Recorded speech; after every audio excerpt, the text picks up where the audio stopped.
The Winnipeg Jets are in free fall.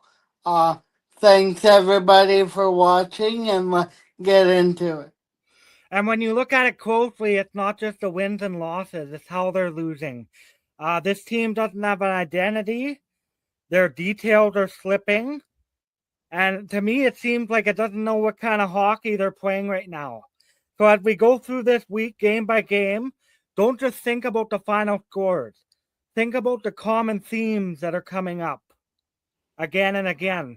Because for me, this comes down to three things: defensive breakdowns, inconsistent effort, and lack of identity when things go sideways. We have slow starts, early penalties every game, lots of high danger chances against, and we're relying on Connor Hellebuck too much to bail us out night after night. Let's break down how this week unfolded game by game, and then ask the bigger question: who are the Winnipeg Jets right now? First game at Jets versus Blues. This was before the Christmas break. The Jets lost 1-0. This game summed up the Jets problem perfectly. Another slow start, another early penalty, another night where Hellebuck had to bail us out over and over again. Two power plays early in the second period and nothing to show for it. So again, special teams have been an issue. The turning point, DeMello and Hellebuck had a bad exchange behind the net, and the Blues capitalized and they scored. The penalty kill has been good, but if you don't score, it doesn't matter. Your thoughts on this game, Jordan? St. Louis, very disappointing. I thought we played well for the second and the third, and we could have won. And in my opinion, Helba been very average for this last stretch of games, including before the Christmas break and after the Christmas break. So he's been very average. Yeah, no, it's definitely been interesting. Then we get into Colorado. The Jets lost 3-2. Colorado's a fast team, so the Jets' slowness really showed, old and slow. Yeah. They were down 2-0 early again. They were chasing the game. Morgan Barron had a nice goal, shorthanded. He came in, breakaway to make it 2-1. But early in the third, we kind of lost momentum. Colorado kind of went bang, bang, as Dennis Bayak used to say, and kind of a backbreaker, and they made it 3-1. The Jets pushed late, but it wasn't enough. Velarde drew a nice penalty, and the power play goal was a tap-in backdoor, a beautiful setup by Gus Nyquist to Mark Scheifele backdoor. They showed fight, but they couldn't erase the early mistakes. Your thoughts on this game, Jordan? I remember the game specifically. The Jets looked slow, like you were saying. Yeah. But we held Nathan McKinnon in check, I believe. I Yep. don't think he got a goal. Yeah, no. And that's becoming a theme. Effort is there, but execution early is not. Now we have Jets versus Utah, 4-3 overtime loss. This one really hurt. Another brutal start. Early penalties, again, that's been a common theme. Utah scored minutes in. It was one that Hellebuck probably would have wanted back. And then all of a sudden, in a blink of an eye, it's 3-0 Utah. Your thoughts on this game, Jordan? Well, you can't win playing two periods of hockey. The first period was horrible. Probably the worst, second worst first period of the season.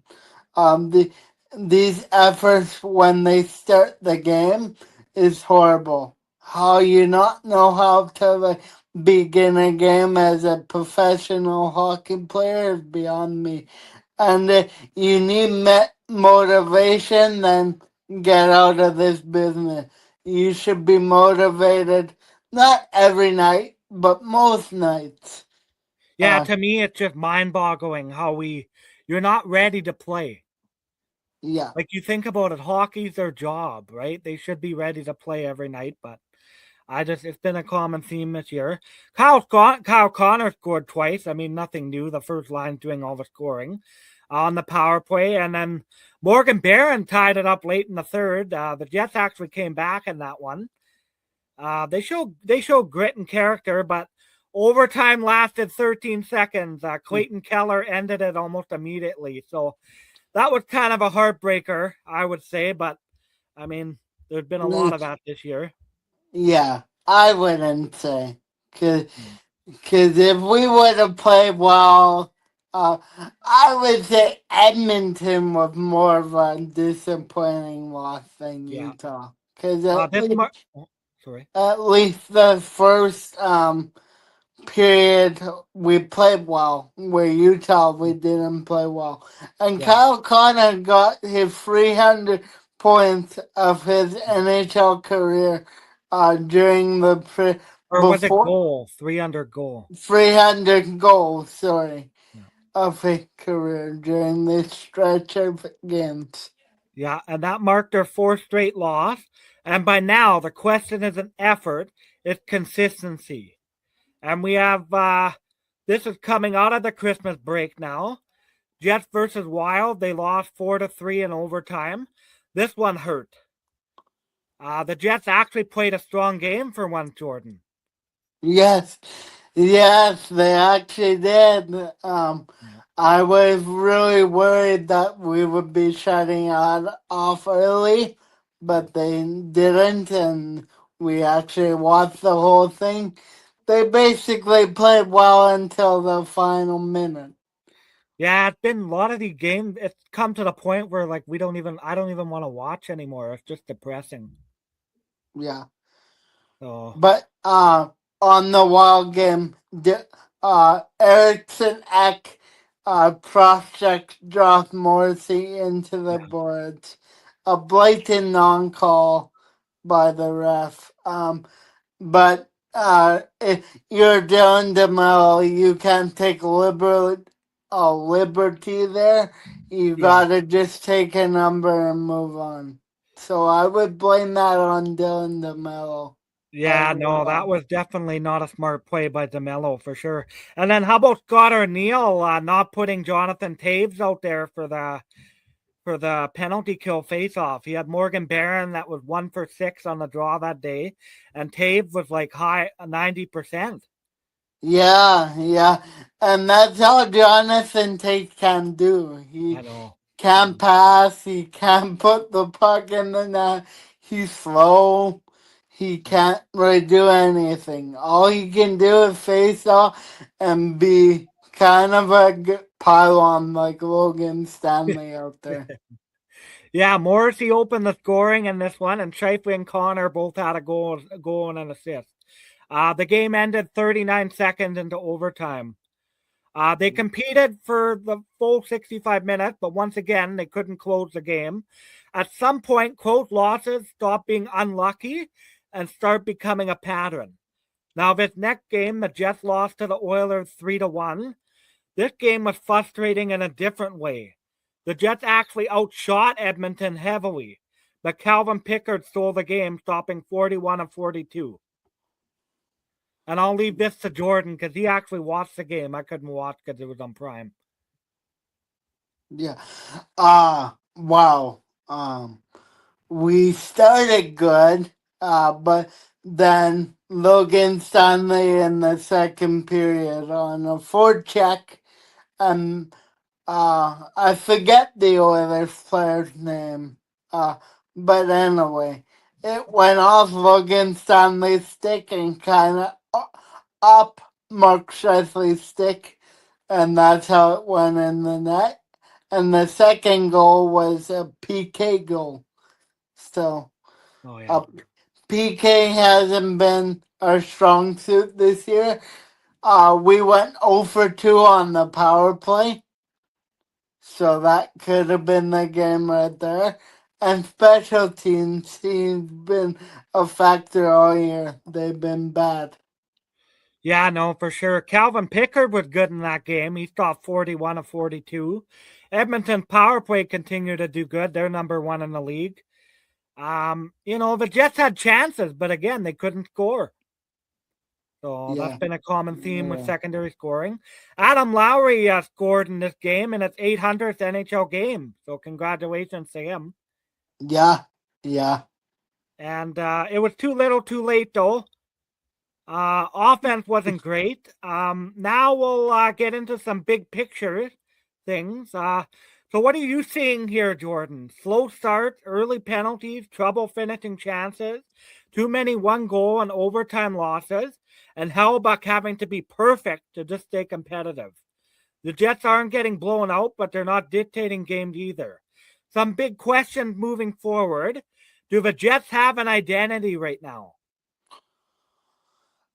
They're trying to go based off last year's identity. So, and I would say this team isn't last year's team, even though a lot of the guys are back. We did lose two players, and Nikolai Ehlers and uh, Mason Appleton, and get David Gustafson and Jared Anderson Dolan.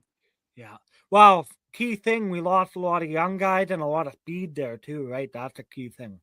Yeah, but you gotta be able to replace the speed somehow. Yeah, I wish they bring in some of the younger guys for sure. Yeah. Yeah. And then do you think the Jets are a defensive team, a rush team, or a possession team? Oh, I think yeah, I think they thrive when they're in the offensive zone down low behind the net. That's when I think they thrive. So a possession team. yeah, yeah. I would say between that and defense, they still inside the massive errors they do defensively. Yeah. For the most part, when they're on, they play good defense. But for me, it's been Connor Helba been too deep in his net these Yeah. past two games. Yeah, it's He's not. weird that he likes to play like that, but is it good? I don't know. Yeah, Right? yeah. Why do the Jets look unprepared early so often, and why do they take penalties in the first couple minutes of every game? That I don't know. Could be just laziness. Could Yeah, be. Could be just laziness. I don't really have a good answer for you. yeah, it's mind-boggling to tell you the truth. I don't know. It's kind of been a theme all year.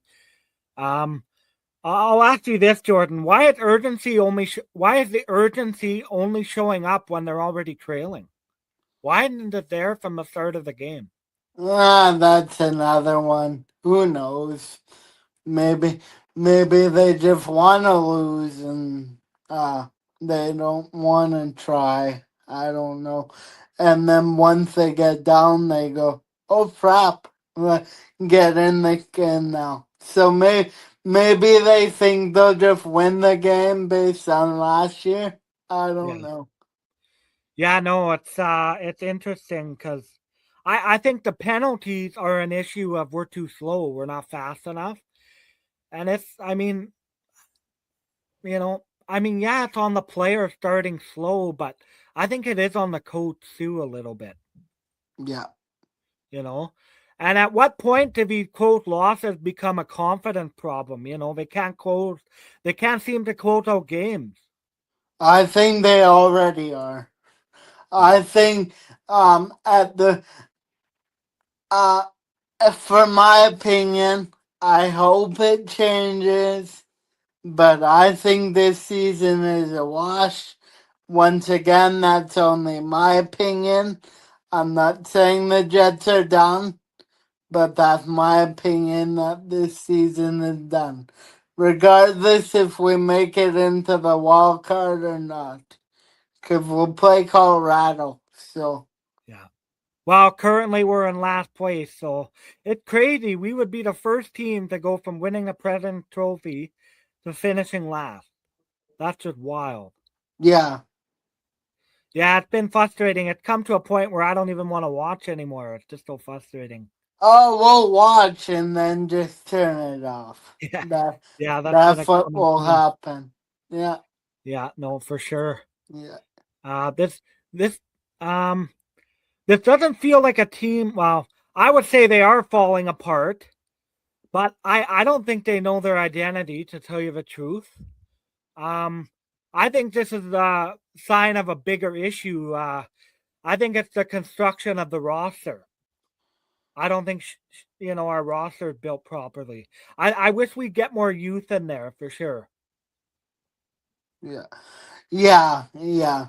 But we're not, because Chevy has a lifetime contract. Yeah, I don't think he'll ever get fired. He'll yeah. be I don't on think Shipman would have the balls to fire him. guts or Yeah, the balls to or the fire gut, him. yeah, to fire him.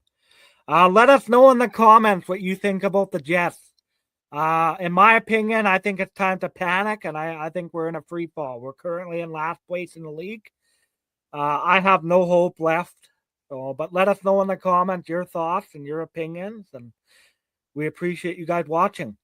Yeah, thanks everybody for watching and let us know your opinions on the Jets and hope everybody had a good holidays and happy New Year to everybody. Yeah, happy New Year. Hope everyone had a good holidays, and we'll see you guys on the next